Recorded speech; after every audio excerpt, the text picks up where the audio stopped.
Hello, and welcome back to my 31 days of being thankful in the midst of the chaos. Today, we are going to be in 1 Samuel chapter 1, verse 27.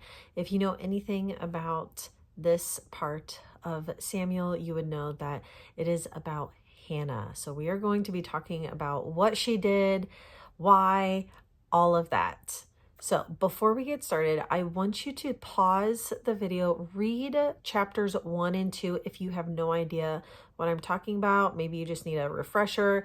It's super short, won't take you long at all. Read that and you'll kind of know what we're going to be talking about when I say today's video is about a thankful sacrifice. So get caught up and we'll get started. 1 Samuel chapter 1 verse 27 says, I prayed for this child and the Lord has granted me what I asked. Or at least that's pretty much what it says.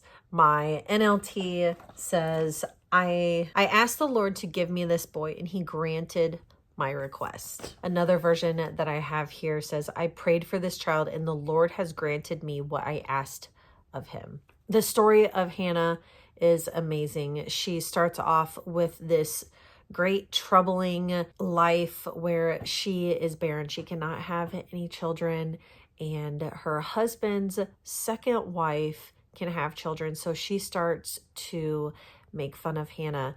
And one day she is praying in front of the tabernacle and the priest actually comes up and says, why are you drunk? Clean yourself up, all of that. And she's like, I'm not, I'm praying. And then God blesses her with this child. But what she does after that is amazing. I could not imagine doing what she did. I really couldn't. I can't even fathom giving up my child.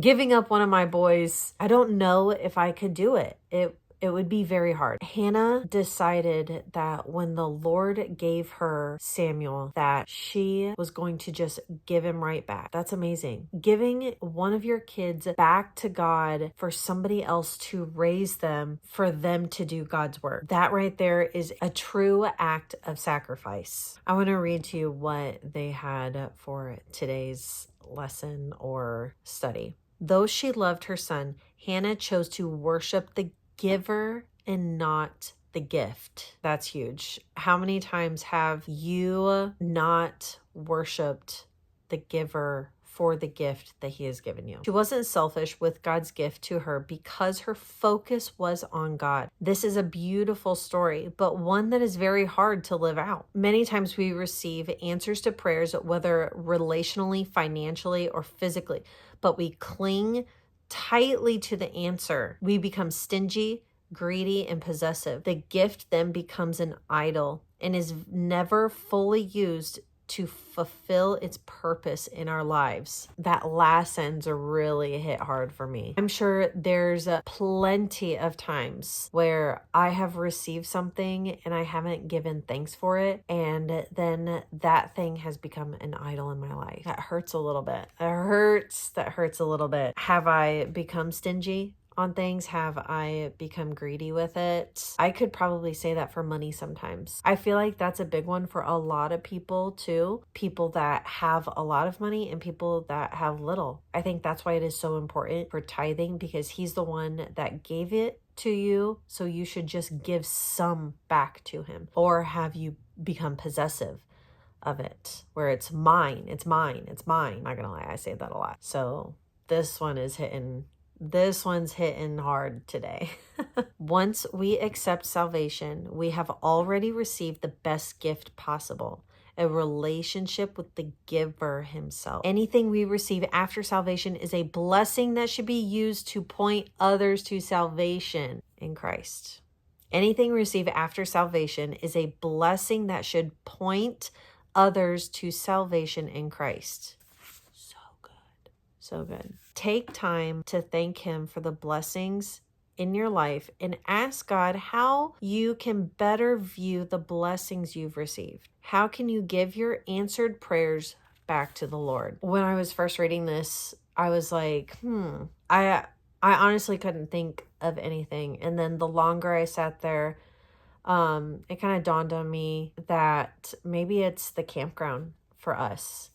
Like, I feel like I am doing what I should be, what Brett and I should be with it right now.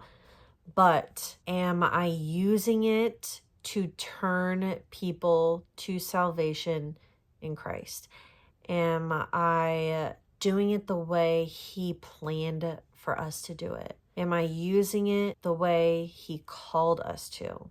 Something I wrote down right here was I should be asking Him what He wants us to be doing and not just us doing. Like, oh, I think we should. Oh, I think I need to do this because that could be. But you see those words that I'm using, could and think, instead of, no, I know this is what He wants me to do because He told me. Because I went to Him first to ask Him what He wants instead of me just guessing and thinking.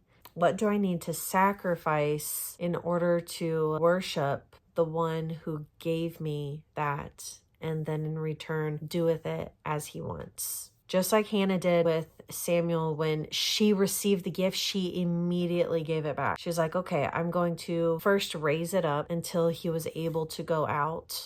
Some say that could have been around the age of 7 or 8, 6 to 8, somewhere around there. And then she took him to the church and said, here he is.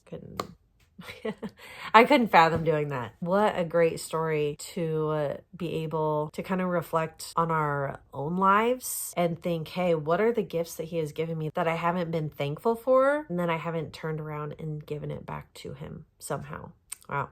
This one was encouraging for me. It makes me think a little bit more on even the littlest of things. Like here in the next couple of weeks, I will be looking through my catalogs on what I should be buying for the campground. And even though I don't think, right there's the word, that God would care about what I would be purchasing to sell in the store merchandise wise or advertising wise for our sweatshirts and t-shirts and all that stuff, He still wants to be a part of it.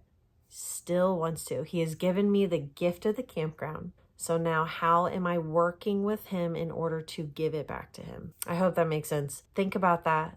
Let me know what is something that He has given you and you might not have been giving it back to Him. Share this with somebody else that you think they have possibly received something and you know that they're not giving it back, or they're becoming stingy, greedy, possessive about it. Call them out a little bit. Encourage them. Push them. I'll see you tomorrow. But today, go out and be a light to somebody else. Bye.